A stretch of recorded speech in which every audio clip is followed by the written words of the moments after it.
The Baltimore Ravens are in a tailspin, and right now, it feels like rock bottom is still nowhere in sight. 1 win, 5 losses, and somehow, things continue to spiral in ways no one could have predicted back in August.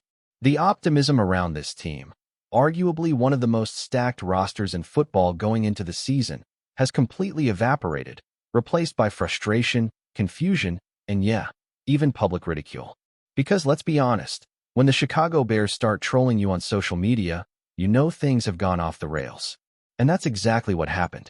The Bears, who are flying high on a surprising winning streak, dropped a video this week that was more than just a random locker room moment. It showed players laughing, goofing off, playing ping pong and video games, and taking a break for a Snickers bar. On the surface, nothing unusual, right? But the context makes it all too clear. This was a jab, a not-so-subtle dig aimed squarely at the Ravens, who recently had their own internal controversy over removing distractions like ping pong tables and basketball hoops from the locker room. At first, everyone thought it was a move made by the coaching staff. Then came the twist. Reports revealed it was actually the veterans on the team who took it upon themselves to clean house. That right there says a lot. A team spiraling to 1-5, trying to find answers anywhere they can, even if it means stripping away the little things players enjoy to reset the culture. And now, other teams are clowning them for it. That's where we are. The Ravens are no longer feared. Opponents used to look at Baltimore on the schedule and circle it as one of the toughest games of the year. Not anymore. Now, teams feel confident enough to troll them publicly. It's no longer just about losing games. It's about losing the aura that once made the Ravens one of the most respected teams in the NFL. From Super Bowl contender to social media punchline in a matter of weeks. And the worst part? There's no clear sign that the turnaround is coming. Let's be real. A big chunk of this collapse falls on the offense, which has looked completely out of sync more often than not. The offensive line has been an absolute mess, and nothing Todd Monken said this week gave fans much confidence that change is coming. In fact, quite the opposite.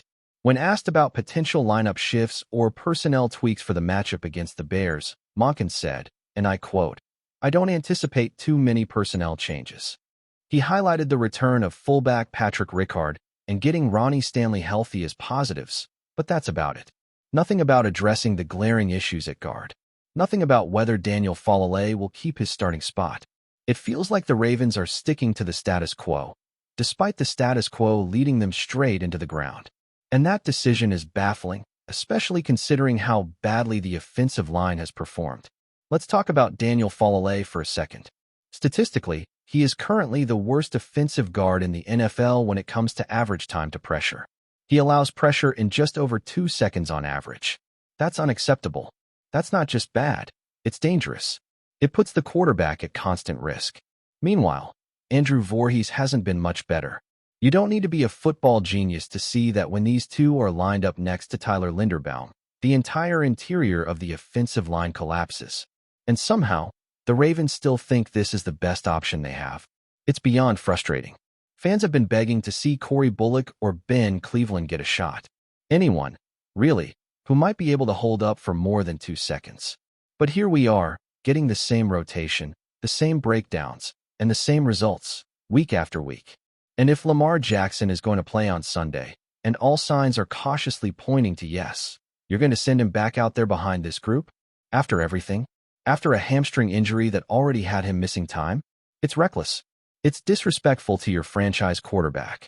Because make no mistake, Lamar Jackson is still the heart and soul of this team. The only spark that gives this offense any real hope. When he's out there, even at less than 100%, there's always a chance. That's how good he is. But you can't expect him to do it all himself. You can't expect him to carry the team while the guys in front of him collapse like dominoes on every snap. And don't even get me started on the idea that Patrick Ricard returning is going to magically fix everything. Yes, Ricard is a valuable piece. He adds blocking support, helps in the run game, gives you versatility. But one fullback doesn't solve structural issues on your offensive line. That's not fair to him, and it's definitely not fair to Lamar. And yet, this is the gamble the Ravens appear to be making. Try it one more week. See if having Ricard out there makes a difference. Cross your fingers that Stanley stays healthy, that the guards magically hold up, that everything somehow clicks after a bye week. But at 1-5, you're out of time to keep hoping. You need answers now. You need production now. And if that means benching underperformers, so be it. If that means shaking up your blocking schemes, do it. Whatever it takes to protect your quarterback and keep your season alive. Because let's be honest, this season is on life support. And while injuries have certainly played a part, most of these wounds are self-inflicted. Sticking with personnel that's clearly not working. Failing to make mid-season trades or signings to bolster the roster. Allowing the team's culture to deteriorate to the point where locker room games become a national headline. And now, opponents are laughing. The Chicago Bears, of all teams, have become the ones pointing fingers and laughing at the Ravens. That's how far things have fallen. It would be one thing if this was a rebuilding year. If we came into the season expecting growing pains. But that's not the case. This team was built to win now. And yet, they can't even get out of their own way. The line can't block. The pass rush can't get to the quarterback. The offense stalls at the worst possible times. And worst of all, the belief seems to be fading. Not just from fans, but from inside the locker room. You don't remove ping pong tables and PS5s because you're winning. You do that when morale is in the basement and leadership is grasping at straws. You do that when things are spiraling and no one has any real solutions. So here we are. The Ravens, once a team that embodied toughness and discipline, are now being trolled by the Bears for trying to get serious. They're being clowned for cutting out distractions in a desperate attempt to spark a turnaround. And unless something drastically changes soon, on the field, in the film room, and behind closed doors, the season might already be lost. Lamar Jackson's status has been the cloud hanging over everything this week. And not just because of the hamstring injury. It's because Lamar is the last real hope for this team to pull itself out of this nosedive. That's the weight he carries every single week. On Thursday, he was back on the practice field again. And even though it was limited, just seeing him out there, walking without a noticeable limp, going through drills, it gave people a reason to breathe. There's still no official word from the team about whether he's playing on Sunday, but let's be honest. If Lamar Jackson is practicing during the week, especially in the state the Ravens are in right now, he's going to play. He has to. Because without him, this offense doesn't have a pulse. What's wild is how closely fans and media have been analyzing every second of his movements. Videos of Lamar at practice are getting dissected frame by frame, as if people are trying to find the hidden clue that tells them if he's okay or not. Is he favoring one leg? Is his stride shorter than usual? Is he holding back? That's where we are. That's how crucial his presence is. It's not just about his skill set or the way he extends plays or throws on the run. It's the energy he brings, the leadership, the belief that with him under center, no game is out of reach. But belief only gets you so far when the protection isn't there. That's why this offensive line situation continues to be the dark cloud hanging over this team. Even if Lamar plays, how long can he realistically last if the protection doesn't improve? And it's not even just about health, it's about effectiveness.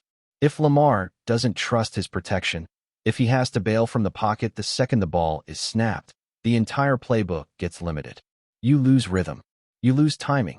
You lose the ability to run a complete offense. And as dynamic as Lamar is, he can't keep dragging the offense up the hill by himself every single week. This is why the return of Patrick Ricard is being treated like some kind of solution.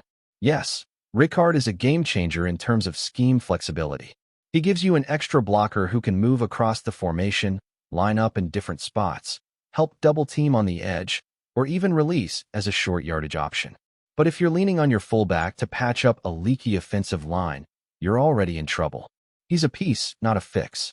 And as much as he might help create running lanes or slow down edge rushers, the core problem still lies between the tackles. And yet, Todd Monken didn't seem all that eager to make a change. That's the part that feels so disconnected. Fans are watching this team fall apart in the trenches and hoping for even the smallest sign that coaching staff recognizes the issue.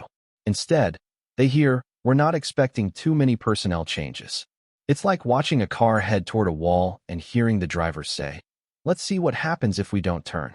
And this is where the frustration really builds, because there are options. Guys like Corey Bullock or Ben Cleveland may not be pro bowlers, but at this point, can they really be worse? What's the risk? That the line plays bad? That's already happening. All of this uncertainty puts an even greater burden on Lamar. And if the Ravens are going to get back on track, They need to find a way to make his job easier, not harder. That starts with protection.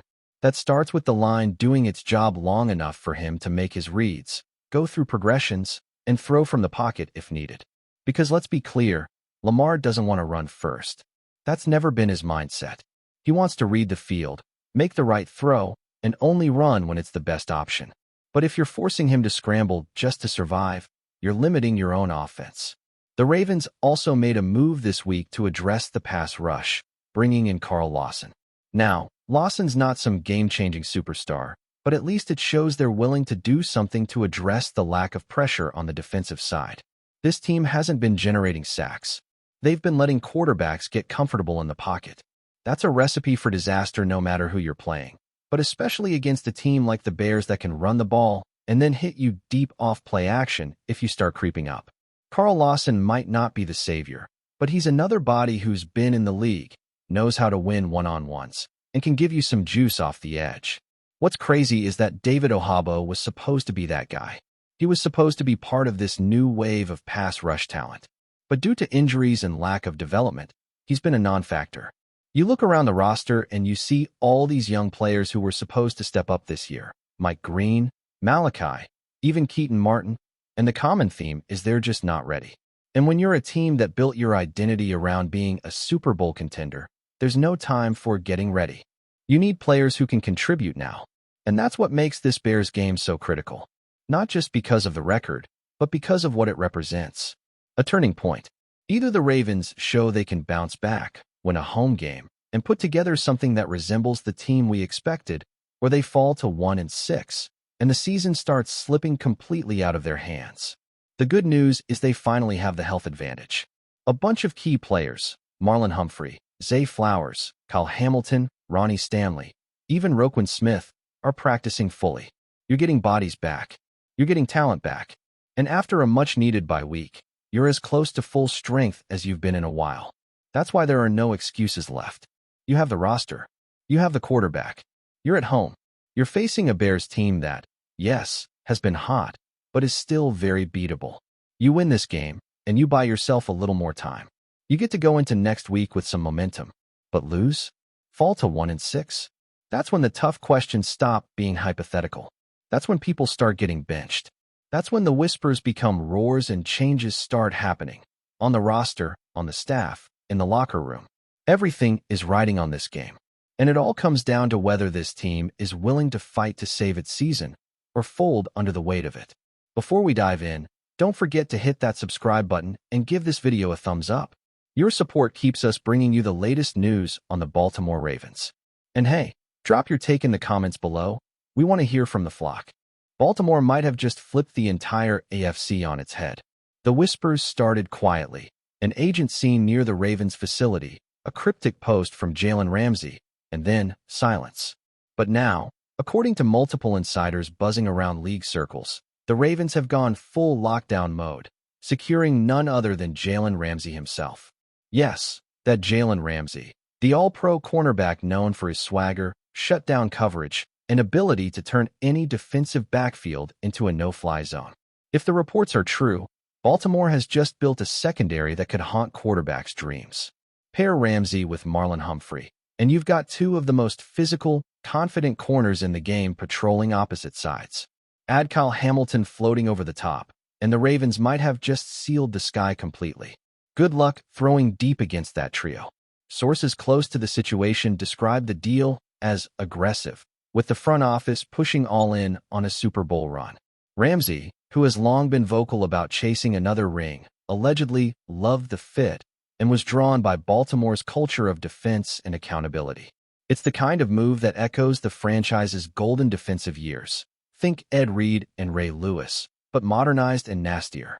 Ravens fans are already lighting up social media, calling this the return of the purple wall. Opposing fans, they're somewhere between disbelief and panic. If this is real, we're in trouble, one AFC North scout reportedly said. There's no official announcement yet, no press release, no jersey reveal. But the energy around the league feels electric, almost inevitable. Something's brewing in Baltimore. The kind of move that doesn't just shake up a roster, but redefines a season. Lockdown mode isn't just a slogan anymore. It's a warning. And if the Ravens really did land Jalen Ramsey, the rest of the NFL better start looking for detours. The sky over Baltimore is officially closed. That's it for this update. If you enjoyed the video and want to stay in the loop with exclusive news on our Baltimore Ravens, make sure to subscribe and hit that like button. We'd love to hear what the flock thinks. Drop your thoughts in the comments. See you in the next one.